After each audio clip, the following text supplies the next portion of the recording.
Hello, everyone. Welcome to Supp Talk Radio, not to be confused with Master's Muscle. So tonight, my guest is a husband, a father, a supplement enthusiast. He is a bodybuilding aficionado and also 1/3 of the Gym Guys podcast. Welcome to the show, Chris Scotto. Chris, how are you, buddy? Thanks so much, Sean. Really honored to be on here. I've watched so many of the episodes. I might have missed one or two, but I watched a ton of them. I told you I just watched the one with, I believe it was Dwayne McDaniel, the owner of Diamond Gym, which I loved. I had not been there since one of the old Sean Ray camps when he used to host it there. And, first want to start off by thanking Sean. Gym Guys podcast really is around because of the guidance that Sean gave us. Stop it. No, seriously. One was the inspiration of like, hey, you guys should do this. And if you need some help, I'll help you do it. And when I tell you Sean's been available for like DMs, phone calls, texts, suggestions, heck, even giving us the thumbnails. I mean, really, I'm not just saying it because I'm on the show. Thank you, Sean. We talk about you all the time, and we sincerely appreciate it. And like I said, it's an honor that you asked me to be on your show. So really enjoying the content. You know, I love Eric. I met him officially like 2 years ago. We bonded, and obviously any friend of Eric is a friend of mine. And, you know, that's what makes this thing go round and round. Definitely. Eric is, salt of the earth. Jason Budsock, just absolute salt of the earth. I mean, I just celebrated my brother's 60th birthday, and we had an event at Citi Field. We actually did 2 games in a row, but one of the games, those guys mean so much to me. I invited them to be with my family because they are like my family. I mean, they're just great stand-up people that have introduced me to so many other people, such as yourself, and just again the overall attitude. I just feel like I've known them. I feel like I've known them since my childhood. That's I think how solid they are. So kudos and shout out to Jay and Eric for introducing us to Sean. Definitely. So, Chris, let's go in the time machine for a minute. Chris is a teenager. Were you an athlete? I mean, what got you down the road of lifting and supplements and everything else? Sure. I think like most anybody else growing up in maybe the 70s, more so in the 80s, I was a big baseball fan. You know, it's all about, New York, all about Mets and Yankees and whatnot, and played Little League and really loved the sport. I guess what started to annoy me as I got into the teens was, first of all, getting hit by pitches. whether it was from the short mound or the long mound. I had a couple of friends that let's just say they matured a lot faster than us, and they were able to throw like 60, 70 miles an hour, and you get beat with that, it hurts. And I would start to notice after a while that like, all right, I need like 8 or 9 people or 5 people or 6 people just to get a game going, just to get like some sort of, exercise activity, an event going where we can go down to, the school field or go to the park and play. And, it's one of the reasons why I kind of discovered bodybuilding, because it was something I could always do on my time. Didn't make a difference if anyone was available or nobody was available. So I would say, athletes wise or athletic wise, I definitely was a baseball guy, played second base, threw righty, batted lefty. So I usually started off the lineup. I was way faster then than I am now. I'll pull a hammy if I sprint whatsoever. But I love the sport, still love it to this day, as you saw from my recent, pictures and posts with my brothers. But I just, again, kind of just gravitated to bodybuilding just because I wanted that my own time and something that I could always do on myself where I wouldn't have to depend on a whole bunch of people to get it together. And then, from there, really, I'd have to say, I think everyone's got their strong influence that they could remember. And really for me, it was definitely the Rocky movies. I mean, hence my name on Instagram, Drago1850. I know, people go straight for Stallone. People maybe go for Apollo, Clubber Lang. I just, from all the movies, I just loved Rocky IV because it was just such a training montage and it would get you so psyched to train. So that was probably one of the biggest influences for me, even though honestly, I could say I'm probably more of a Carl Weathers fan than anything else. I love the smack talk. I love the style. I love the Muhammad Ali-ish isms of him, and of course his physique. But once Dolph Lundgren hit the stage and hit the screen, and I just loved all that high-tech training and everything like that. And like we all did, the soundtrack just took me away. That's surprising. You're one of the first people I know. A lot of people go for the bad guy, but you're the first person I know that would go for Drago when you talk to Rocky. Yeah.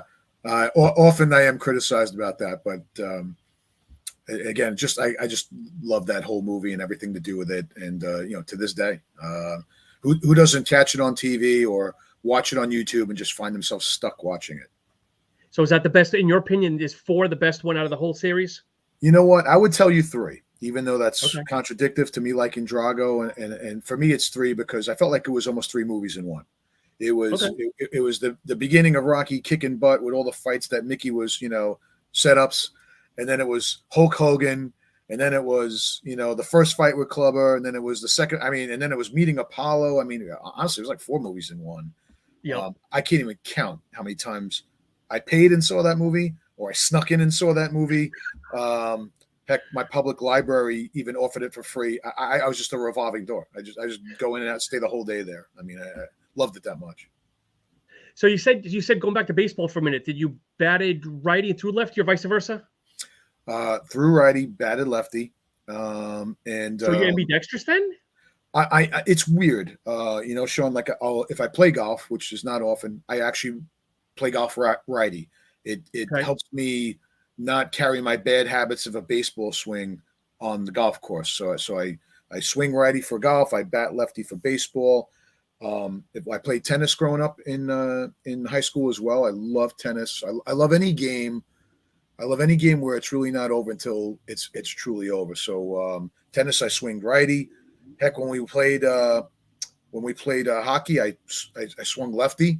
So I was really all over the place. So what do you write with? I write righty. Because you're like the opposite of me, because I write lefty, but everything else I do right. I swing right, I hockey right, I throw right. So kind of almost similar to opposite sides. Yes. So it kind of helped me use both sides of my body, but if I had to say there was one dominant side, it really is my right side, because from batting lefty, I'm extending the bat with my right hand. I'm using my right lat, so it does engage a little bit more of my right body. I'm stepping into it with my right foot. So, and I've paid for that throughout my lifetime. I definitely have some imbalances on my left side of my body.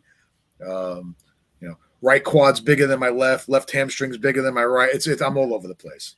So I have a tremendous respect and admiration for symmetry for those who have it.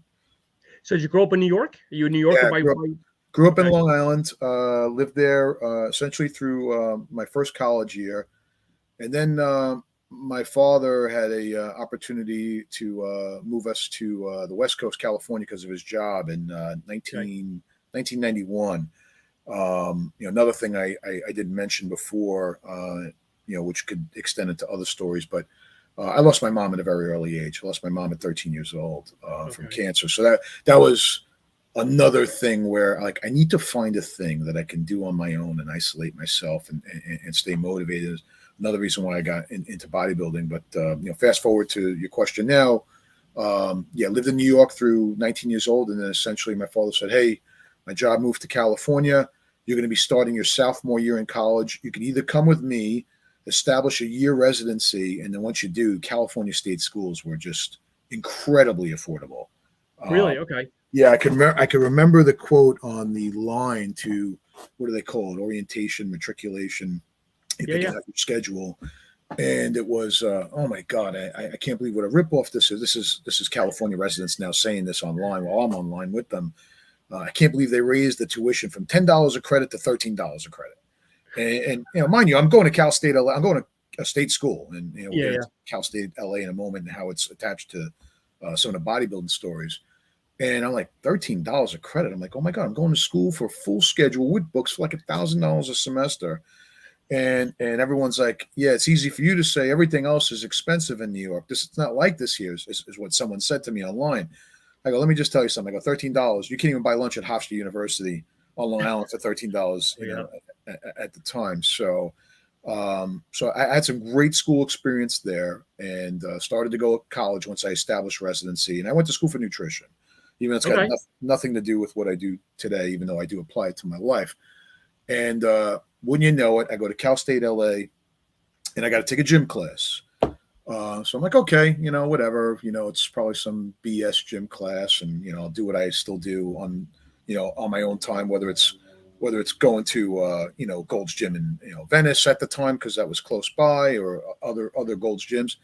So I joined this gym class as part of my prerequisites, Sure. And lo and behold, guess who my gym teacher is at Cal State LA? I don't even know where to begin. Lonnie Teper Is your gym teacher? is my gym teacher. Yeah. And I still reach out to this. Say, who's Lonnie Teper? But so, anyway. So those of you who don't know who Lonnie Teper is, I think I'm going to call him senior editor of Iron Man magazine. If that was his cap out towards his career, he was there for decades. Yeah. And I walk in and I see, as they call him, LT. And I saw Lonnie so many times from the Ironman Pro Invitational shows that I went to. And obviously, once I moved to California, I was able to go to so many, bodybuilding contests, the California states and all that, because I was so into it. And I'm like, I cannot believe that you are my gym teacher. And he's like, oh my God, whatever, Long Island, New York man, whatever he nicknamed me, you Italians, all the jokes that are going to come from the West Coast. Everyone thinks we're in the mafia and we live in the city. But I really have to say, if Lonnie ever watches this, I just enjoyed so much interacting with him because we would talk about all the stuff that doesn't make it to the magazine, underrated pros, how pros trained, and what he saw when he emceed events. And hey, what did you think of the Ironman Pro Invitational after it was over? We talk about it, weeks after, during gym class. I mean, I essentially didn't do anything. I basically went to gym class. I sat next to his desk and we just BS the entire time about bodybuilding. Just went into the learning tree. Yeah, it was fantastic. So why am I telling you all this? One, because of his attachment to everything that you talk about and bodybuilding and fitness and all that. But I actually started getting asked, hey, can you help out with the shows? Because Lonnie would, do the California states and he would do it at Cal State LA. And I'm going to misname this, whether it was the Los Angeles, amateurs or whatever it was, but he always put on a great show and he always got great guest posers. And then at that time, Lonnie Teper was very good friends with, God rest his soul, Paul DeMayo, Quadzilla. So I used to see Quadzilla like all the time, from Gold's Gym to the Lonnie Teper events, it was unbelievable to see Paul in action, whether it was training or it was guest posing, many, many a times. I mean, that's how these guys were making money. Big time. But so sad when these tough stories, these tough things in life happen to these guys. I'm surprised that nobody ever did an editorial of putting Paul and Tom Platz together for a workout.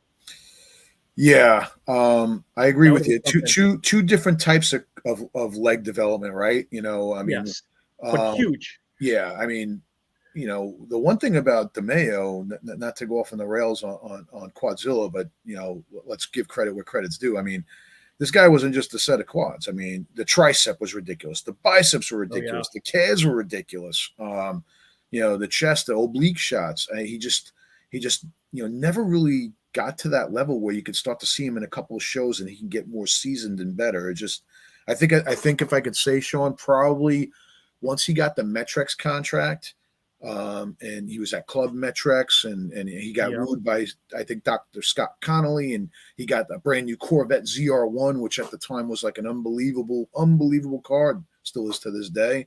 He just kind of went off into the sunset with like the sponsorships and the guest posings. I mean, I think he guest posed like every weekend.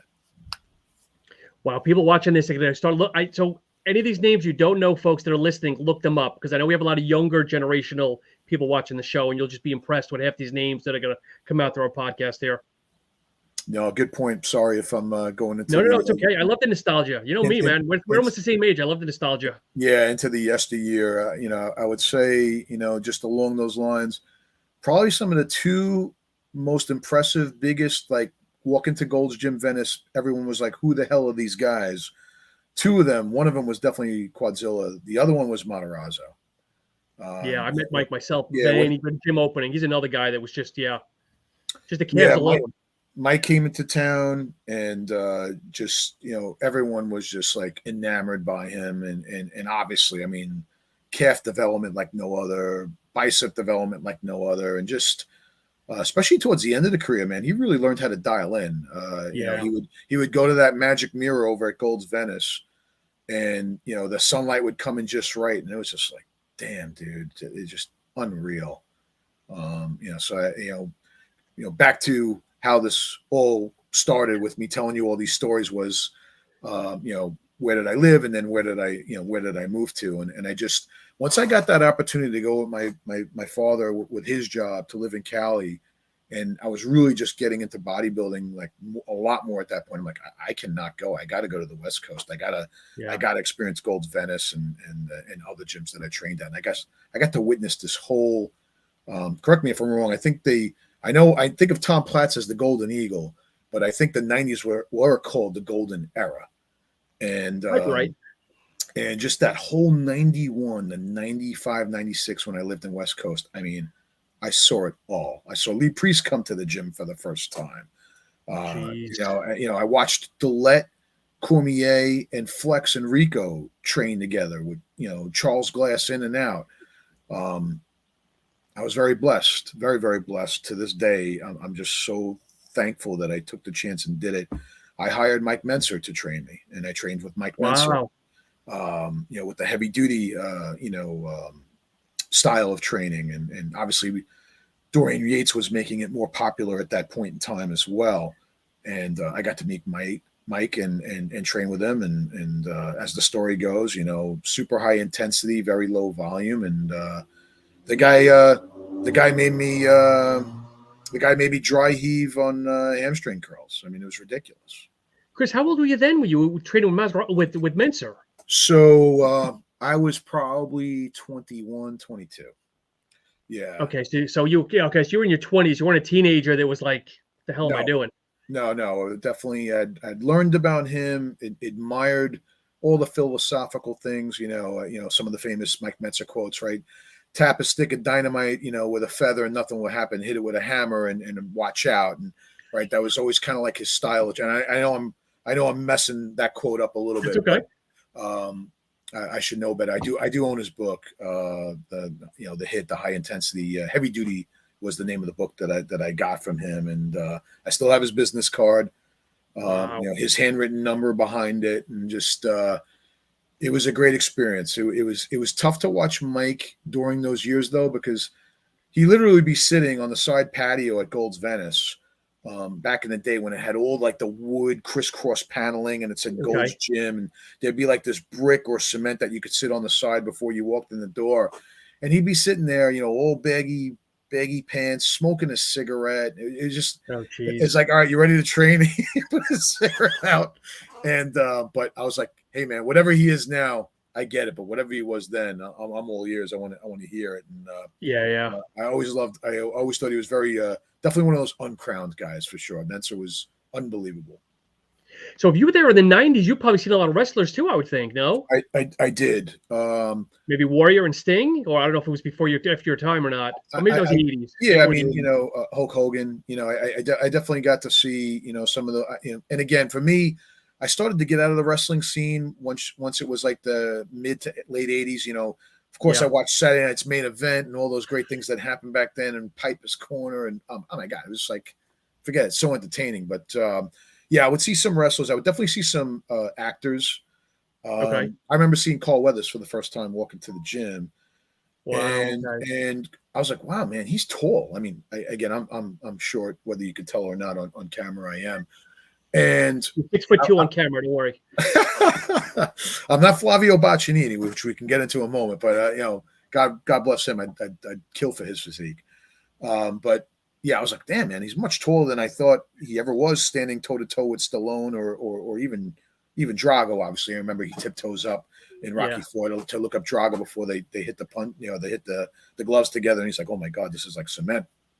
So I saw Carl Weathers. I saw a lot of the American Gladiators at the time. Oh, sure. So I saw Mike O'Hearn before really anyone knew, other than obviously him being an American Gladiators, what Mike O'Hearn was, and he was strong as heck then. Just unbelievable. But I would say, God, Lyle Alzado. Another beast. Wow. Yeah, I mean. In the late 80s, but especially when I got there in the early 90s, you went there, you're going to be there for 3 hours. There's no way you're getting in and out of Gold's Venice unless you really got your your SHIT together to be like, hey, I got to be somewhere, and you're going to be mystified, and you're going to be there all day long, like waiting for the next people to come in. So I mean, I've got just a ton of memories and a ton of stories. I remember seeing. Was it hard not to be as I say, fanboy? So yeah, I actually you just hit the nail on the head. So I'll reveal a fanboy moment that went wrong. I'm not ashamed about it. So yeah, I would probably go up to a pro that I just really was just like in awe of, and I'd wait till the set's over, and maybe I'd be like, hey, when you're done, can I get an autograph with you, outside, yeah, with respect, not to interrupt their training, but let them know I'm there. And let them know that, maybe I'll be, at the exit when they're walking out to get a picture. So I had some pretty much 99% of the time, great experiences. Yeah. One time I did not. And it was with, unfortunately, Mike Matarazzo. So, okay. And again, Mike, rest in peace. We actually had a better event later on where we talked about, this uneasiness and we get what was water under the bridge. But I had kind of made eye contact with him, said, hey, hey, when you get a chance later, love to get a picture, and kind of like, yeah, whatever. And then, saw him again where it looked like he was leaving. And I said, hey, Mike, please, if you can remember, definitely would want to get a picture with you. And he's like, kind of like looked at me and like still did his set, It was in between sets. I was very respectful, at least at the time. Well, there was a point where he was actually now close to the turnstiles at Gold's Gym, ready to exit, but there were also machines there too. So he was obviously still involved in training. And I'm like, hey, Mike, he goes, do me a favor, get the F away from me. Wow. Do me a favor, get the F away from me. So I'm like, all right, now I hate Mike Matarazzo. Now I absolutely hate him. Not thinking you did anything wrong. No. And you know what, again, in retrospect, I get it. You got, it's a Guy Cisternino moment, don't interrupt this focus, get out of the way, Branch Warren with the camera and Generation Iron, get out of my way, get out of my face. And certainly I'm not just saying it because of the camera, all due respect. So fast forward to 1998, Mr. Olympia in New York City. And I bring my friends there. One of my really, really good friends who I worked at GNC together, Dave, and love him to death, still friendly with him today. And he's like, wow, this is awesome. There's the press conference we're allowed to go to for free at the Pennsylvania Hotel, right there before you walk across the street to Madison Square Garden. So all the pros are there. They're all dressed up in suits. And you get to go up there and actually spend time and ask them questions or get something signed. So there's Matarazzo, and he absolutely happened to look absolutely phenomenal that year. So I put something in front of him, and I think it's the Olympia program, and he's like, hey boss, what do you want me to write? I'm like, why don't you write, go F yourself, sign Mike Matarazzo. So Lee Priest is sitting next to him, basically dressed like Superman in his blue blazer with a red polo. Of course. And he looks at Mike, he's like, wow, you must have did something wrong. He's like, you must have really did something wrong. And he's like, what are you talking about? I asked you for your autograph once at the gym. I go, and you told me to get the F away from you. And he's like, oh man, he's like, come on, give me a break. I had my gym face on. He's like, you know how it is, he's like, come on, what do you want me to write? And he was really cool. And it was like, it was just water under the bridge. And I was so glad that he reacted like that, Yeah. Meanwhile, my friend is like elbowing me, like, what the hell are you saying to Mike Matarazzo? He could flex his calf and bounce you across the room, right? So yeah, it's one of my little stories that I have fun sharing with like I said, God rest his soul, Mike Matarazzo. He was an unbelievable guest poser, absolutely looked ridiculous in the gym. And I know he was a family guy, and I miss those guys, man. They were just they're the reason why I have stories like this to tell and get to reminisce. And the funny thing is, I remember for his size, but he had the Michael Jordan tongue always out in every pose. Michael Jordan tongue, obviously he was married to Sandy Rydell for a little bit. She was another pro women's bodybuilder, and he wore the Rydell sneakers, football brand. But man, he came in just looking just unbelievable. I can't even describe that. The traps and the delts were just like like man, when that guy did the most muscular, the width was just off the charts. And the funny thing is, I'm going to be completely wrong. When he competed, he wasn't more than maybe 250. He looked like a monster at 250, which nowadays is like average size. Yeah, and again, you always hear some of the '90s guys say it, and quite honestly, for the most part, they're right. Although, man, fast forwarding to today, Tonio Burton, his condition at the New York Pro is just Crazy. God lights out. But in the '90s, I would just see that condition, and once they went to that magic mirror in the corner by Gold's Venice, where the light came in with the kind of the half gate, man, if you wanted to just really feel good about what you were doing, you'd go into that mirror, and it was just unbelievable. Have you been to the Gold's Gym recently to go try to lift the 300-pound gold dumbbells? I have not. I have not. And I feel so bad for, listen, those members that are there probably feel bad for us that I don't get to train at Gold's Venice like they do. But I remember Gold's Venice the way it was, and the equipment was just unbelievable. I mean, the place was loaded. You couldn't walk a square foot without bumping into a piece of equipment. And I remember the cardio being upstairs in both sections of the gym. And there was room 1, room 2, room 3, and kind of how they separated everything from like hammer strength to barbells and dumbbells. And just the best thing was you'd be able to walk in and be like, oh, Paul Dillette's doing cardio up there. I guess Rico and Flex are here too. And you just be able to get a bird's eye view of who is working out the minute you walked in, or in the parking lot from people pulling up. But I would say I believe there are gyms that are unfortunately for Gold's Venice, based on pictures, based on footage, I'd say there's a lot better gyms out there right now because of what Gold's had to do to adhere to the rules and laws and regulations. And now that parking lot that is occupied by a lot of product and by a lot of machines, and with what's inside, and obviously some big differences. I saw those gold-plated dumbbells. Those things are crazy. Those 300-pounders. It's more of an attraction now, I think, because I think I read somewhere that a day pass is like $50 or something ridiculous. For me, the story was I trained at Gold's Fullerton because that's where I lived in Anaheim. I went to school at Cal State LA. So Gold's Fullerton at the time was kind of like you could train there, but also train locally pass. Okay. So actually I was using my Gold's Fullerton membership to really train at Gold's Venice for free a lot of the times. And then a couple of guys caught on, or they made a new rule and they're like, hey man, just because you belong to Gold's Fullerton, which actually became Milo Sarcha. I was just going to ask you, Coliseum Gym. They're like, we're gonna have to start charging. But when I tell you, Sean, I don't think I ever paid more than $10 or $15 to train at Gold's Venice, which was a steal and a half. And then the whole routine: go to Firehouse for lunch, and you could train at Gold's. You could train at World Gym right down the street with the balcony. The balcony setting, which there's a lot of footage there of people training back in the day, and that's actually how I met Schwarzenegger. The one time that I met Arnold. I got a tip that he did cardio every day at 7 a.m. So here I am talking to my friends in Cali, talking to my friends in New York. I'm like, I haven't seen Arnold yet. They're like, you want to see Arnold? I got a tip that he trains in the morning at 7 a.m. at World Gym on these days. So sure as heck, I go there and I train. Like I'm there at like 6:30.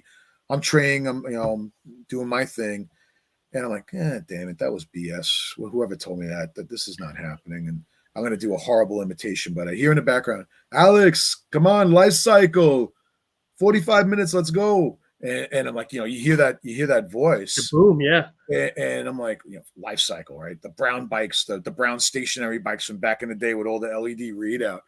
And sure as heck, I turn around, there he is, right? And I'm like, all right, well, I learned my lesson from Matarazzo. I'm not going to bother him. And at the time, he was filming Last Action Hero. Okay.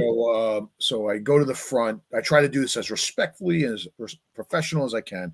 And I don't know who was working the front. It wasn't Joe Gold was there, but that's not who I spoke to. I spoke to someone else. And I just said, hey, I know Arnold's here. Would you guys mind helping me try to get a picture with him when he leaves? They're like, I don't know. He's got a busy schedule, whatever. And, however they discussed it, I don't even know if they even spoke to him. Arnold comes out all showered. He's got his luggage ready, probably ready to go to set. And I said, excuse me, Mr. Schwarzenegger, may I get my picture with you? And he literally walks over to me, puts his arm around me. The guy snaps a picture and then he just walks out. So to this Jeez. day, and I don't have the picture handy. I was hoping I could find it on my phone. So we're talking like 1992 at this point. To this day, none of my friends believe me. They think it's a mannequin. That's how statuesque he looks in this picture. And there I am like a fool. I'm wearing like this ridiculous baggy bodybuilding tee. You know, I'm like, you know, I'm trying to like expand my chest, you know, in the picture. Trying to out-angle him? Yeah, trying to out, you know, which wasn't even a thing back then, out-angling anybody. And it was just like, wow, you know, I got to meet him though. He respected me enough to take a picture with me, and out the door he went. So that was my experience with World Gym and Arnold at the time. Do you have these like printed out in an album, or do you have them kind of like I have them printed out in an album, and you know, I'm looking to my right, or if it looks like to your left, I have photos with me that I could put close to the camera, but I think with the virtual background it'll be all messed up. But we can, you know, if you want to do a recap later, we could show some of them. I've got some doozies. when we connect, you'll have to bring them with me. We'll have to lunch and spend an hour lunch. You'll be like, what the heck is this? You know, the negatives and everything. I've got all the pictures. Yeah. So talk to me. I know it was brought up on the Gym Guys podcast. Gary Strydom. What's the dealio with Gary Strydom?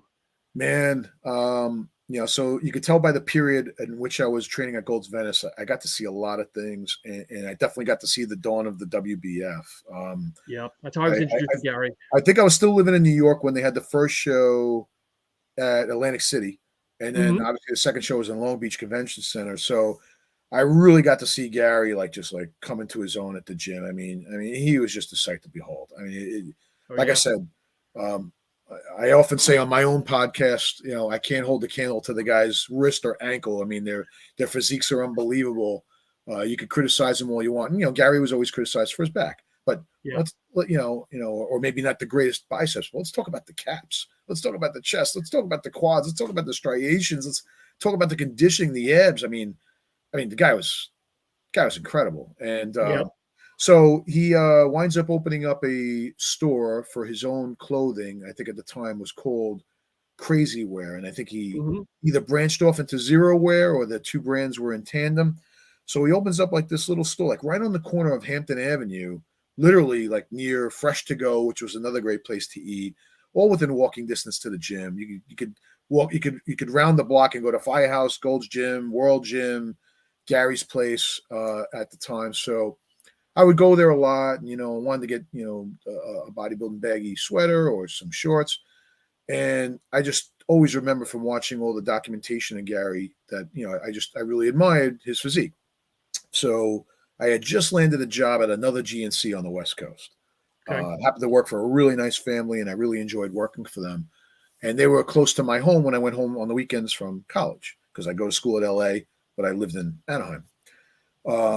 So Gary's girlfriend at the time was like, hey, this is the guy that keeps coming in the store all the time saying, you know, he'd love to work here.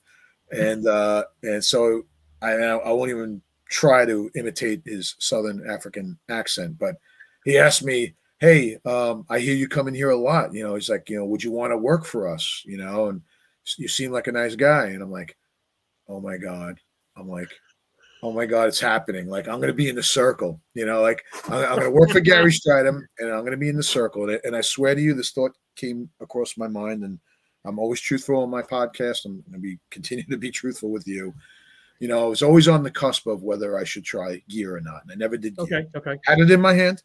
God's honest truth, had it in my hand. Didn't take it. And I just knew one, I just landed a great job with a GNC that was very convenient to my house. So if he asked me to work the weekend, I was going to have to leave Anaheim and drive all the way to Venice to work. Doesn't sound like a big deal. Sounds like an honor, but the traffic in California, you'll think twice.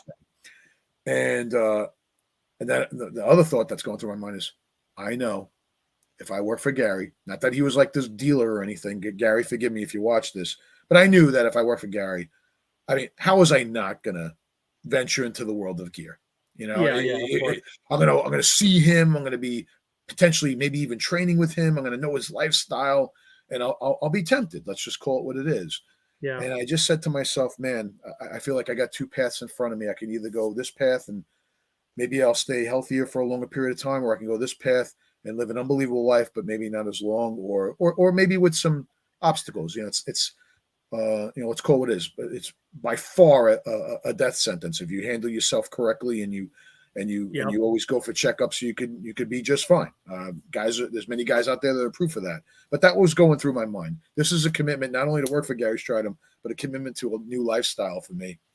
And I just said, wow. I go, I'm so honored. I go, I actually just got a job at a GNC. This is God's honest truth. And I'm like, let me see what that's like first, and not to make you second fiddle, but I want to stay true to my commitment. He's like, all right, he's like, I understand, he's like, if that's close to your house, then then I get it. So I still shop there, but I never took the job.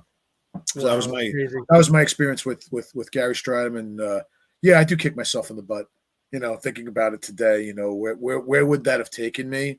Who knows? Obviously, he went off into WBF land, and there was only 2 shows, and then really after that, there was nothing from Gary other than his ridiculous comeback in 2006 at the Colorado Pro, where he just, I think he was like 48, 49 at the time, and I was just like, oh my God, man, you're like in better condition now than you were in the 90s. I mean, he was, and there's video footage of that. Of course, anyone who wants to watch footage of Gary Strydom and his diet and his discipline and his physique, it was just, like I said, just incredible.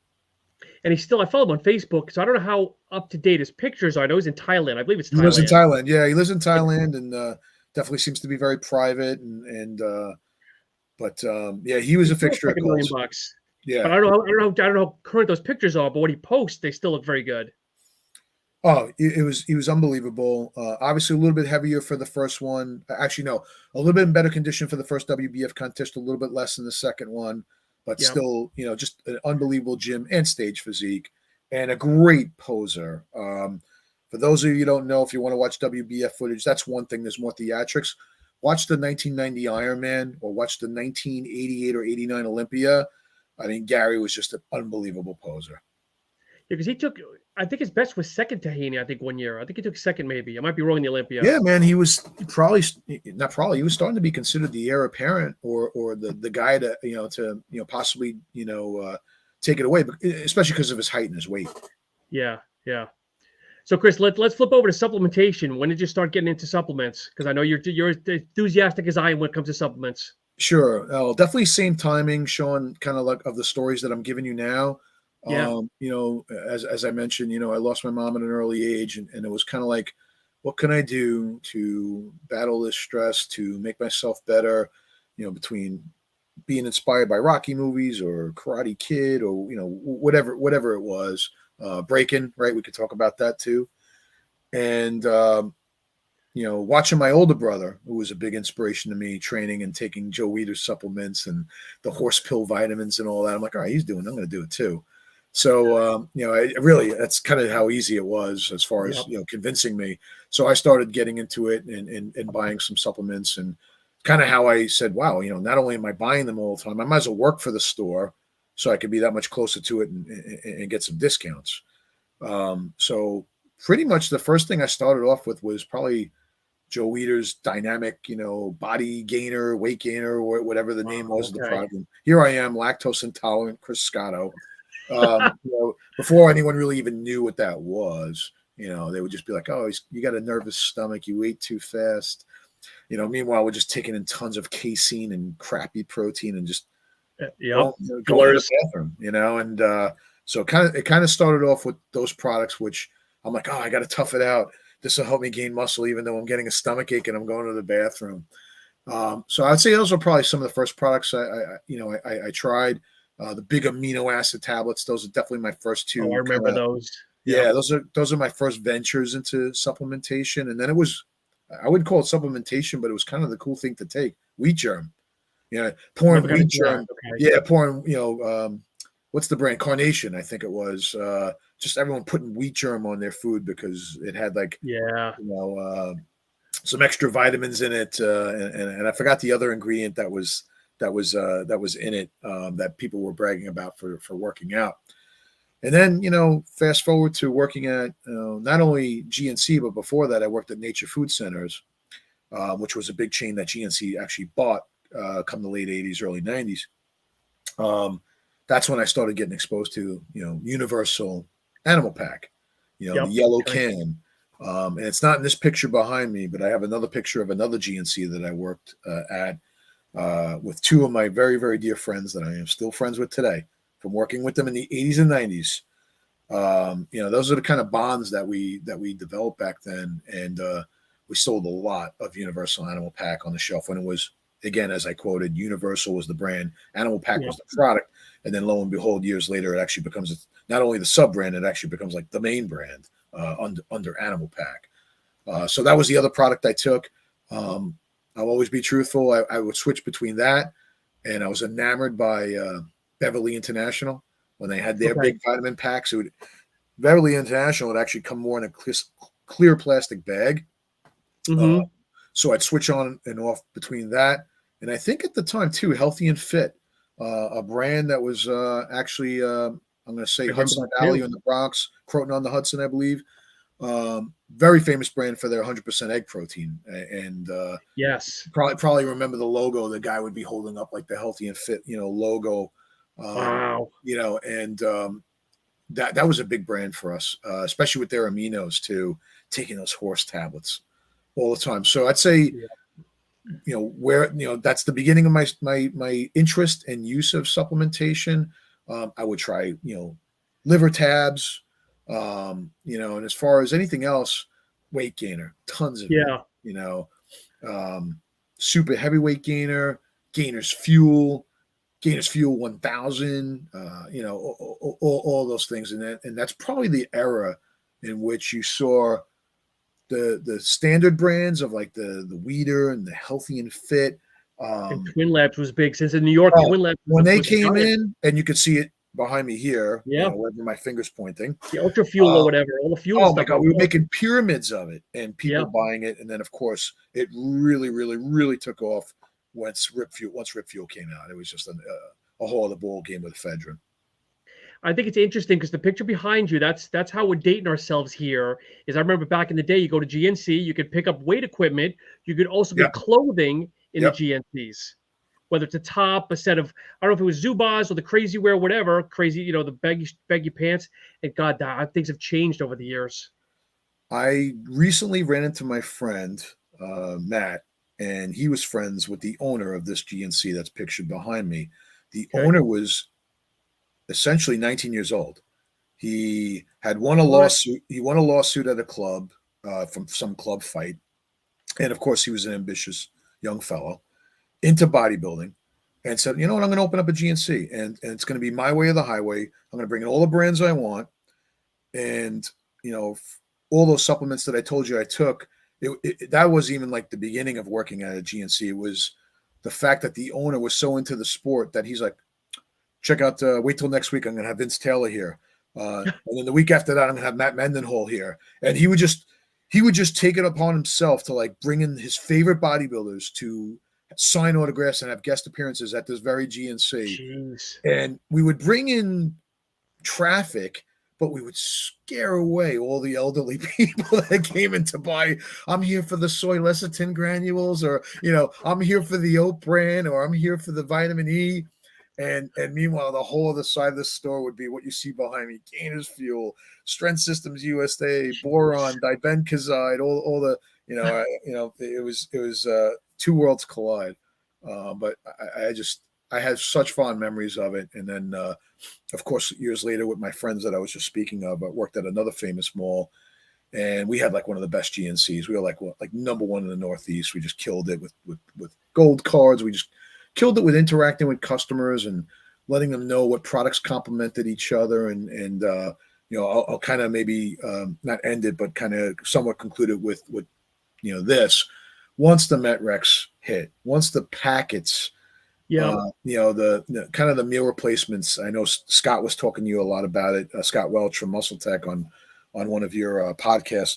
Once those kind of came into the game, that really did change the game from Twin Labs RX Fuel to Joe Weider's Metaform. When I worked for Nature's Best for a short stint. They had Perfect RX or RX Fuel. I'm sorry, Perfectrex, I think they would call it. And there was a lot of these just great options to get like 37 to 40 something grams of protein, like 25 grams of carbs, a little bit of fat. And because it was in a packet, you were just like, you felt like so cool taking this product. You can't forget Myoplex. Can't forget EAS. Oh my God! And another wave, right? EAS, Myoplex, that supplement guide, which I own, and We all everyone do. everyone reading it, right? HMB. Oh my God, I'm gonna go buy HMB. It says phosphagen's unbelievable. I'm gonna buy it. I'm gonna buy phosphagen. It was just genius. It was almost like it was almost like the book, The Prescription for Nutritional Healing, but it was made for a brand. Yep. So, Chris, all this involvement with all the bodybuilders and health and wellness, have you ever competed? Yeah, so I competed 3 times. Okay. I competed in the 90s. I did 2 natural shows. I did one show where I got second in my first show, and my friends were like, "You definitely won." The guy had a vacuum. I didn't. He won. They were just enamored with his vacuum. And we were very friendly afterwards. It wasn't like any altercation like that. But I really felt I won. I had legs. He didn't. I had much better posing. He didn't. But it is what it is, right? So the second show I do like an ANPC or ANBC show. And it was in Connecticut. I was in a much thicker field. I got destroyed. I think I got like 4th or 5th in that show. I was better, but it was a better field. So I traveled to Connecticut to do that show. And then the last show I did was the Kevin Levrone Classic. His second annual Kevin Levrone Classic. And of course, that was a no holds bar show, so there was gear in that show, and I was natural. Yeah. And I said, you know what? It's Kevin Levrone's show. I love Kevin Levrone. I'm doing this show. It's going to make me reach. I'm going to be going up against guys that are on gear. I'm not on gear. And I don't have, for those of you watching, I make absolutely no judgment. If honestly, if it wasn't for people being on gear, I don't know if it would make me strive to have my physique even better, because I just have in my mind, like, I don't care if I'm not using anything. I'm going to look like those guys, or I aspire to look like those guys. So certainly don't take my words as any judgment against what you do with your life. If anything, I appreciate you going for it. So, I said, you know what, I'm going to go into this show. And I dieted pretty hard, but I had gained some size, but I thought I needed to be bigger to compete against these guys. And my condition was great.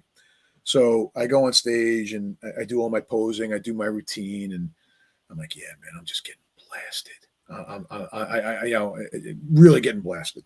So, of course, all I care about is the fact that I get to see Kevin Levrone backstage pump up, and now he's going on stage. And let me tell you, just that price of admission alone was worth me getting blasted on the stage, because Kevin Levrone starts pumping up backstage, and he's like in off-season but unbelievable shape. Like we're so used to like thinking like 1992 Helsinki Levrone, where he was just so emaciated, or 1992 Night of Champions, where he was just unbelievably conditioned and emaciated. And here comes Kevin Levrone, just full and hard, pumping up backstage, doing reverse barbell rows like Dorian, pumping up, and like he just starts walking towards us to walk on stage. I'm like, oh my God. It was like, holy shit. Like your traps are attached to your earlobes going down to here. Your delts are like bellowing. The chest is bellowing. The legs are ridiculous. And not only does he guest pose, but I think Don Long guest posed too, because Don Long was another classic name. Wow. Right. Just at that point it was at the beginning of his up and coming. I think he just signed his contract with Vivarin, the caffeine pill company. So anyway, fast forward. I don't finish well, but Mike Katz is the judge, one of the judges. Mike Katz from Kevin Levrone, and I get to take a picture with them with my Kevin Levrone shirt on, which I actually, I don't know if you can see it with the screen. Maybe you can a little bit, but that's me with Kevin Levrone and then Mike Katz. I'm sorry, it's such a horrible picture. That's okay. Chris, what did you compete at? A lightweight, or what did you compete at? Yeah, I was middle. I was middle. I was middle. I was about 160, 161 at that show. The shows that I did better, I'd be in the mid 150s. So I was about 160 in that show, and like I said, I got a picture with him. And probably the best thing, I'll land the plane with this. Probably the best thing was Gary Udit, who still judges and runs shows today. Sure. Came up to me. He's like, hey, man, he's like, that's all right. We're all work in progress. He's like, I'll tell you what, though, best poser of the show. And I'm like, come on, man, you're just saying that like as a consolation prize. He's like, I kid you not, best poser of the show. And good for you. That was just like, oh my God, that was like better than me placing. So I was really honored by that. Gary, if you meant that or not, you certainly made an impression on me that day. Again, that was just an honor to be in that show. And that was really it.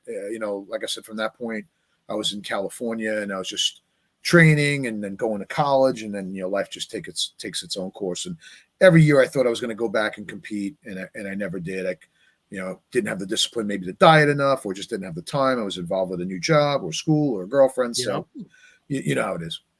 That's how it is now. I mean, I've been a hiatus for 27 years and finally decided to do one this year after so long. So we'll see what happens. Well, that's one of the things I could tell you. That's awesome that you're doing it, and it's a great reset for you. Highly recommend it, and I give you a lot of credit, a lot of kudos, because you had asked me one time, what am I training for? And those of you may know, have watched past gym podcasts. Those of you haven't, it's not a big deal to you, but it's a big deal to me.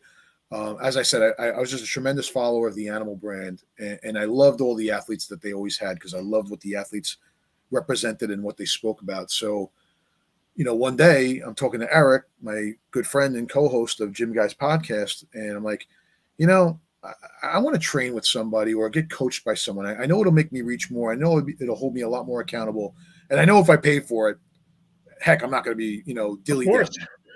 And he's like, you should go get coached by Evan.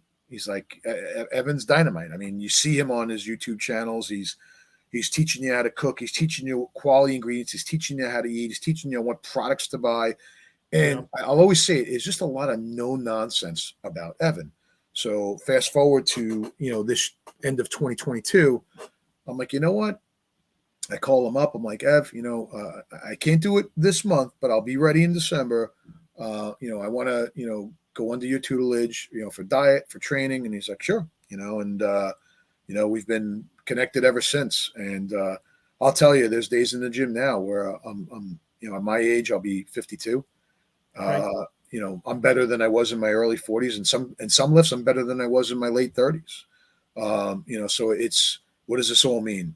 I admire the heck out of what you're doing, because it's never too late, and you'd be pretty damn surprised on what you can do when you really just kind of bring it all back in and like, how am I really eating? How disciplined am I really with drinking water? Exactly. What supplements am I taking? What kind of rest am I getting? Do I know a lot more or how to train better now than I did when I was just like clanging and banging back in my 20s and 30s? Yeah. So there's a lot to be said about continuing training as long as you possibly can and competing in your later years. Chris, I'm 51, so we're basically the same thing. Has anybody thrown the good old midlife crisis at you? Saying, is that No, what you do? No, not at all. Honestly, not at all. For me, like I told you, my goal has always been,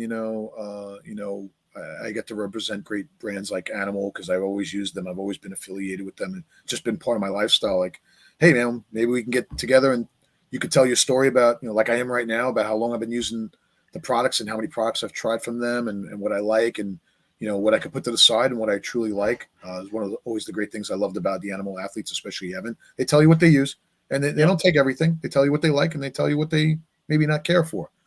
But it's to go to that gym, do a video or photo shoot, tell my story, and just show that, hey man, at 50 plus, you can still get it done. You can get it done big time.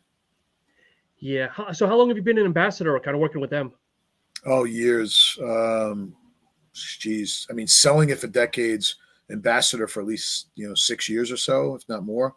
Always been attached to, again, all the products they've done. Got a great admiration for Jason, obviously, who's the man behind the scenes making it. Yeah. And they've always been good enough. Everybody there. I mean, I could throw out all the names: the Rudies, the Stephanies, the Jeffs, the Felicias. I mean, just great people. And when I watched how the product's made, when I saw the assembly line, when I saw the care that they take, and how they're like, hey man, we make all this here in New Jersey. It's all done in Brunswick. Awesome.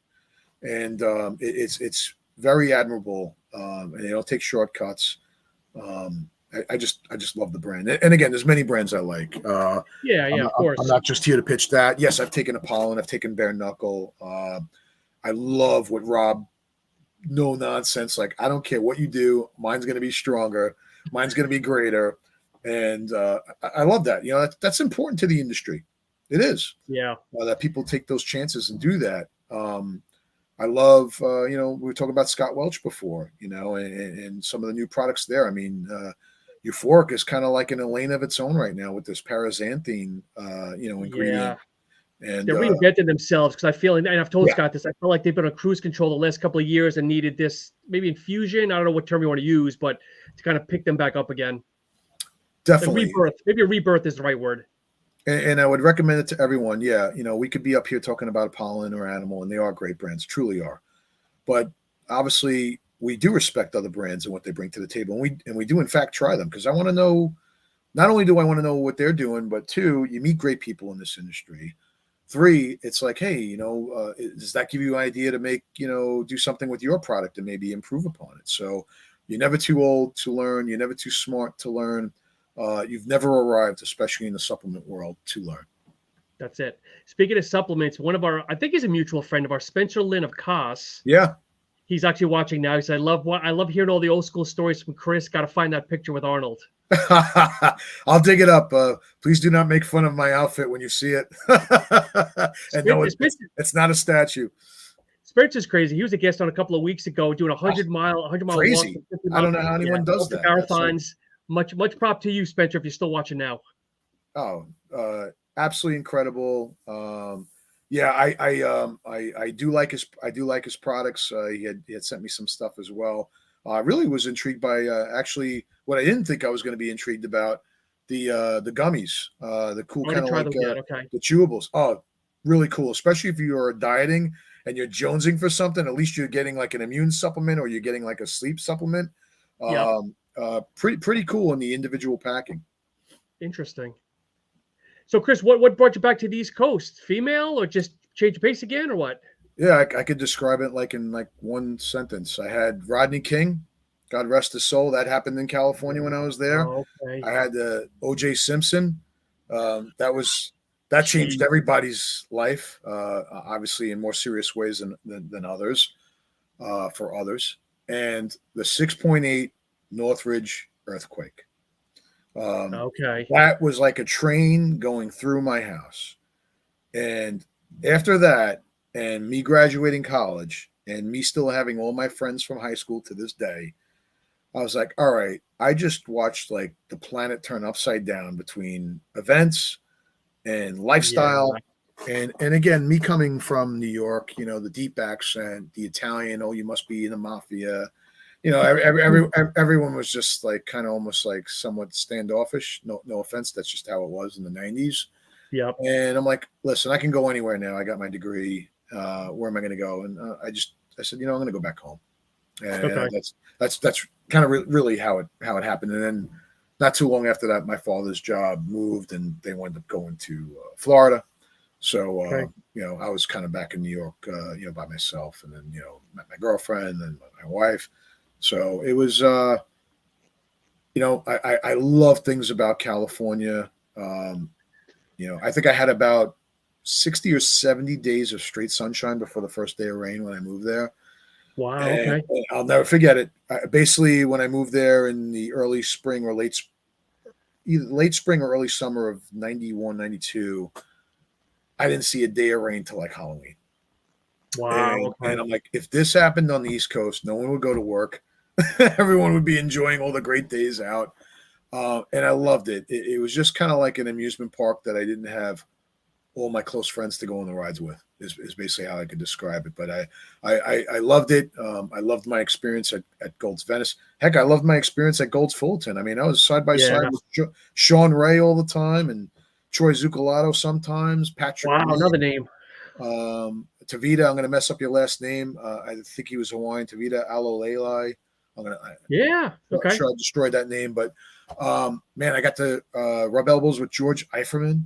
I mean, God rest his soul. I know the name, but I mean, a classic old school bodybuilder from way back in the day, earlier age than what we're talking about right now. And it was just awesome. I trained there, or I can go to Gold's Venice and or go to World's Gym. I mean, kind of the world was my oyster when it came to just going to great gyms. So I really enjoyed that aspect of it, and just all the other things I had access to, Cafe Metrex, Club Metrex in Costa Mesa, which was at that point Paul DeMayo, Nasser would train there, or he'd go back and forth between there and San Diego. Another one, I got to say, God rest his soul, Nasser or somebody. Sonny Schmidt. Another one, wow. Yeah, and you know what? One of the other impressive bodybuilders, if I can mention, just because no one really know him because he had a short stint, but I mean, you want to talk about incredible in person? Akam Albrecht. I met him. Super nice guy from Germany. Wow. Yep. Oh, I mean, that was just like, what the heck is that? He was impressive. I would say probably one of the most impressive ones I met still to this day, and I think you and I are on the same page, and I think you're going to say yes to this, was Aaron Baker. Oh, yeah. It might be, even Vinny says it, one of the most underrated bodybuilders out there. Aaron Baker in the gym was Mr. Olympia. I mean, Aaron Baker in the gym not only was Mr. Olympia, when he would compete at the Ironmans in the later years, when Flex Wheeler was kind of not at his best, recovering from a car accident. Yeah. He got into a fight one time, right? I think on one of the battles for the Olympia, he talks about how he fought someone with screamer sticks and whatnot. Love Flex too. Flex was always approachable. That's when I thought Aaron was going to take over. He was one of the one WBF guys that actually could have casted out that curse and won a show. He was just that good. But I wonder if the whole rumor, or I should say conspiracy theory, that all the WBF guys were doomed coming back in anyway, that they'd never have a chance, that they'd always be penalized. So when I moved back from Cali, and I still attended, Night of Champions, the three shows that I always went to were the Ironman Pros and the Night of Champions. And then I would get into an Arnold Classic once in a while, or get to the Olympia like in 98. So I always go to the Night of Champions or New York Pros thereafter. But Night of Champions, I remember when all the WBF pros were allowed to compete again. Mm-hmm. Gary Strydom came back to that show. He would tell you if he was on this, that was not his best look. He actually, I think he was pretty much in the back of the line for most of the time. And I don't even know if he came back at night. Eddie Robinson looked spectacular at that show. And I know he was pissed off that he didn't place high. He came to cast all those shadows and black clouds from the WBF off. He looked phenomenal. He didn't place, or didn't get a good place. Aaron Baker was not in that, didn't compete at the Night of Champions, but I remember a couple of those, like Johnny Morant, a couple of those Jimmy guys. Quinn did a couple too, but Jim Quinn held his own, man. Jim Quinn would even come back to compete. I don't know if I have a picture. Yeah, I do. Again, I don't know how well you guys are going to be able to see it, but I'm so sorry about this. Yeah, no, it's okay. You can make it out. Yeah. Okay. Yeah. Jim Quinn is one standing in. Flavio David Dirth, by the way, who was another one. Another one gone too soon. Him and Aaron Baker would train together at Gold's Venice. That was a duo. Yeah. Okay. And Dirth was ridiculous. Looked unbelievable in off season, and then when he got in shape, especially at the Ironmans or the NOCs, if he was at one of the NOCs, guy just got dialed. Do you remember, again, go down memory lane, I want to say, I don't remember if it was the Olympia or one of the other shows, they announced just saying this is one of the most hardcore bodybuilders on the planet, and David Dirth came out to a Celine Dion song. Yep, that was 93 or 94 and he came out to Celine Dion, "You Are My Lady, I'm Your Man," right? And and I think Haney or Frank Zane or someone just bragged about, I love warrior music. I love gladiator soundtracks. And I think I forgot who had posed just before that, but they did use a gladiator-like soundtrack, and it was very explosive. And then he came out to, that was, Sean Ray was like that, right? Sean Ray would always post to Luther Vandross or Gladys Knight. Yeah. But he made it work. It was perfect for Sean Ray. So, Chris, as you wind down, something you posted on your Instagram the other day, and not a lot of people are going to know the name, Adolfo Quinones, also known as Shaabadoo from Breakin'. Now, we're going back almost 40 years It for is, yeah, breaking the movie, which almost is 40. It'll be crazy. 40 years for 2024. Yeah, thank you for mentioning that, Sean. I appreciate that. I was a big break dancer. Everyone loved the movie. Everybody loved Yeah, him. as I told you, that right, that was one of my pastimes too, dealing with the loss of my mom, and what could I do to to improve myself and focus on myself, and something that you could do on your own, practicing anyway. So Adolfo Quinones, otherwise known as Shaabadoo, was Ozone in Breaking. Basically the lead actor, the one with the hat, the feathered earrings, the Converse, the socks. Which, by the way, I came to learn that was Shaabadoo. That is how Shaabadoo dressed. That was Okay. not an act. So when he came to the set and auditioned, they're like, "This is what you're going to do. This is how you're going to look." And so what you saw of Adolfo Quinones or Shaabadoo was who he truly was in the movie Breaking. And fast forward to my career now, where I do, or I've done a lot with audio brands and events. There was a brand that he had an affinity to, and I was dealing with someone that was an associate of his. And that associate said to me, "Hey, I got this friend that you may know. He was the star of Breaking, and he is looking to align himself with a brand that maybe he can do breaking competitions in inner cities, or perhaps do another Breaking movie or a Netflix series. Would you want to talk to him?"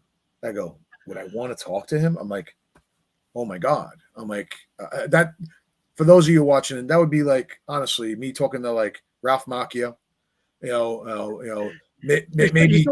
Dolph Lundgren, right? Like I can't wait to talk to this person. Oh my God. So I have the phone conversation recorded. I was Stalker. no, he knew it. He knew it. I told him I'm recording it. Let's say I had one of my animal supplements at my desk. I put my phone up and I leaned it up against it and I recorded it. And the first thing he asked me, "So tell me, how you know the movie Breaking? How what does the movie Breaking mean to you?" First of all, my God, I'm honored to talk to you. You were a huge part of my childhood. I don't know how many times I saw the movie, and I told him about when my mom passed away and how it got me into bodybuilding and fitness and breaking and just things that I was able to do on my own and focus and all the people that helped me meet. And he's like, "Wow." He's like, "That's just like an incredible story." Like, he's like, you just never realize how you touch people's lives by being a good role model in a movie, And so I got to know him essentially over the 5 years now. He passed away in December of 21. And I still don't know to this day if it was COVID related or if it was something else underlying. True story, everyone. I had just gotten I belonged to a massage therapist. I just finished a session going through all deep muscle tissue massage, and he had texted me that he was feeling better before I went in for my massage. And afterwards, I texted him back, "Hey, hope everything is well. Touch base tomorrow." His phone will prove that, and only to find out the next day that he passed away overnight. Jeez. And I will tell you, I still get choked up a little bit talking about it. And they just, as you saw in my post, they just named a street after him in Chicago, in which I was invited to. Wow. I couldn't do it this weekend. I had too much planned with my brother for his 60th birthday, and there was a lot of coordination of people flying in for that and all that. And I just said I wish I could be there, but I got to know him, and man, what a guy! What a distinct voice when you speak to him. And for those of you who don't know, I mean, Shaabadoo choreographed "Dancing on the Ceiling" for Lionel Richie. He choreographed the "Who's That Girl" tour for Madonna. He worked with Frank Sinatra. He had Muhammad Ali come to his house. I mean, wow. He just was just like such an icon that just, and the real beginning of the story is him leaving his mother, moving them from Chicago to LA, and him being one of the lockers in the show, Soul Train.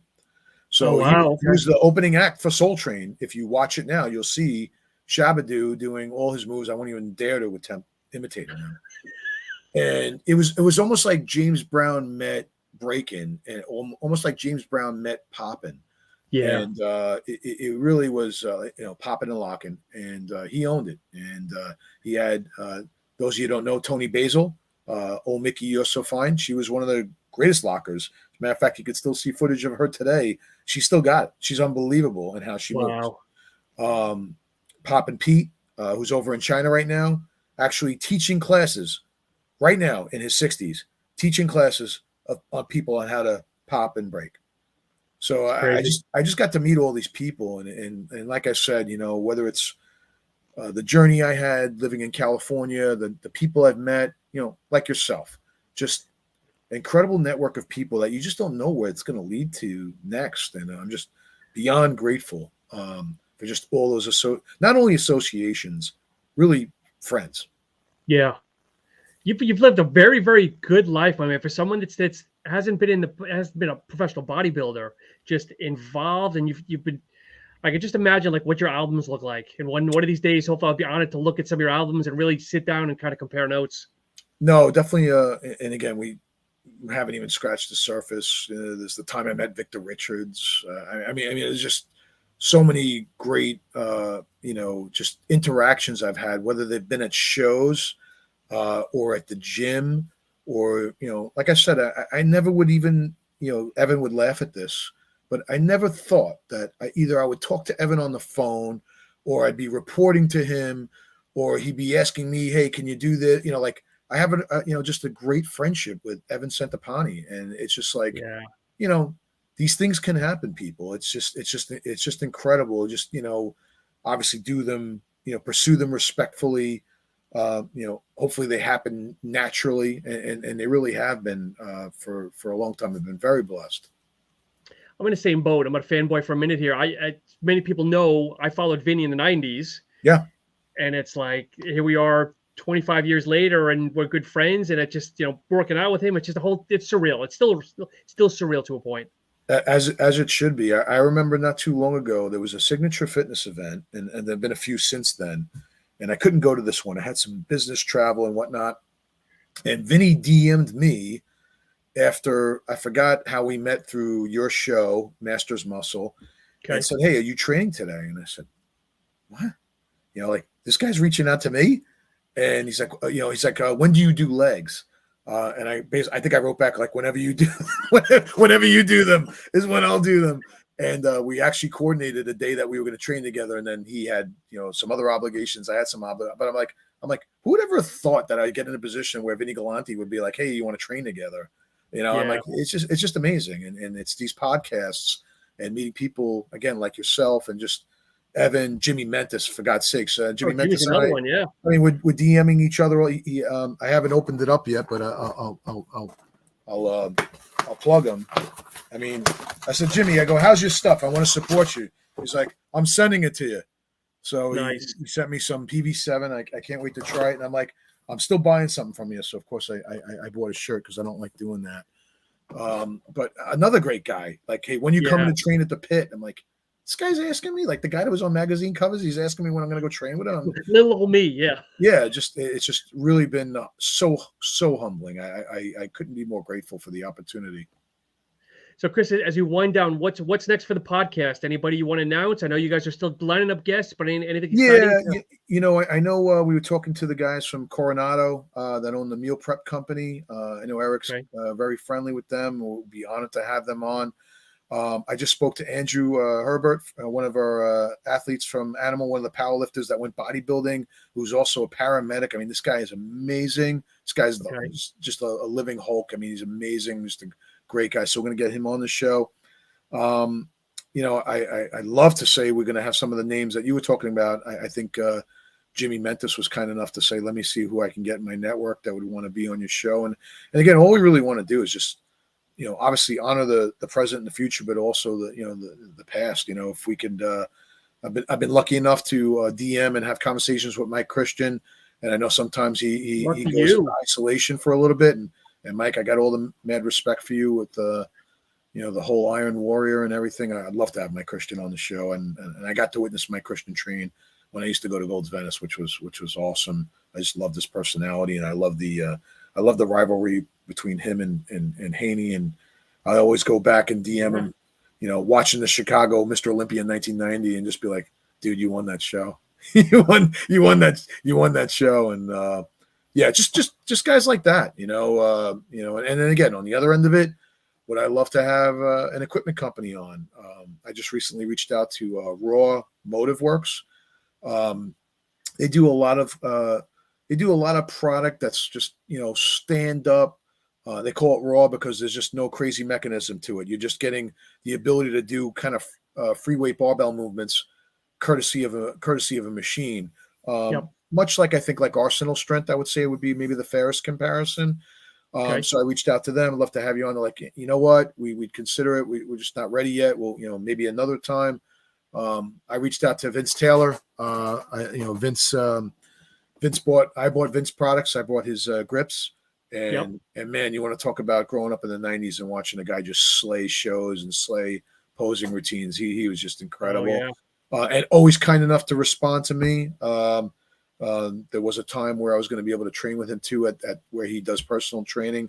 So I had to take a rain check literally because of the rain. It was a torrential storm. I couldn't get to the gym. So just I think those are guys in the works to answer your question that we'll get on the show. And awesome. And you, God, Tony Pearson, the Jetman's next. That's crazy. Talk about fountain of youth. I mean, Pearson. So actually, it's funny you bring that up. So we actually switched. We're actually bringing on Tony on Sunday. I saw that. He's bringing on his producer of the movie he's coming out with. And then actually Wednesday, we have Greg Rando coming on. Oh, so yeah. Another guy that I reached out to after we did, and I was so honored to be on your Masters Olympia review. I saw him from the Night of Champions, obviously, and I reached out to him and just said, hey, I'd love to have you on. He's like, thank you. I appreciate, your support. And it kind of just left off on that. So I'm glad I'm glad you got in touch. I mean, that is just an unbelievable story. And again, for those of you who don't know, I know from time to time during this podcast, we've brought you up to speed to who we're talking about. Well, here's another opportunity. Greg Rando, very, very competitive in the 90s, a bodybuilder that's blind. And when you see the shape that this guy's in, I mean, on and off season, and how he could even evaluate and gauge what condition he's in and his symmetry and what he looks like in the mirror and what he's going to look on stage. I mean, just a lights out story, an unbelievable story. I didn't mean to use that pun, lights out, but just an unbelievable story with all the respect in the world of someone that, like, no obstacle prevents this guy. And Vinny said it best, and I forgot who else you had on the show. I think it was Jimmy at the time. Man, you got to have some good friends. You got some unbelievable friends that are going to tell you and guide you as to where you need to be for that show. So, Greg Rando, man, unbelievable, mad respect for you. Yes. So, Kris, it's been an absolute honor as you wind down. Plug your Instagram, plug the podcast, anything else you want to share, plug. It's all yours, my friend. Oh, thank you, Sean. So, Sean mentioned before, Gym Guys Podcast. Obviously, you can find us on YouTube, Gym Guys Pod on Instagram. We're about 14 episodes deep. Some of the people that we just mentioned that we had on, guys like Roger Lockridge, major editors for magazines and articles for years. Another unbelievable guest that I never would have met if it wasn't for the podcast. My Instagram is Drago1850, hence the Rocky affiliation. So I post stuff about Rocky, a lot about bodybuilding, a lot about animal supplements. I'm an animal ambassador. I've been for years, as we discussed. So, I have my discount code 10Drago if you want to use it when you buy products on animalpack.com. And again, truth be told, like I said, I try other products too. We're not just in my closed world, whether it's Muscle Tech, whether it's a pollen, whether it's going to be Jimmy Mentis's product here, which I think is Myolab. So just check us out on any of those, any of those mediums, if you will. And I think you'll enjoy it. One of the best things I feel that's on that's just content right now is stuff like this. Just learning the real deal, no editing, no faking. We're not actors. We're just telling you our life experiences, and hopefully you get a chance to improve your life, or maybe like, wow, I didn't know that from watching these podcasts. That's certainly what I've gotten out of them. And really above all, making friends like Sean. That's it. Kris, again, it's truly been a pleasure. And as always, folks, thank you so much for tuning in. You can follow me at SuppTalk_radio, and make sure you follow the Masters Muscle Vinny Galante YouTube channel, where all the Masters Muscle podcasts are now housed there. And as always, thank you so much. Have a great night. Thank you so much, everyone.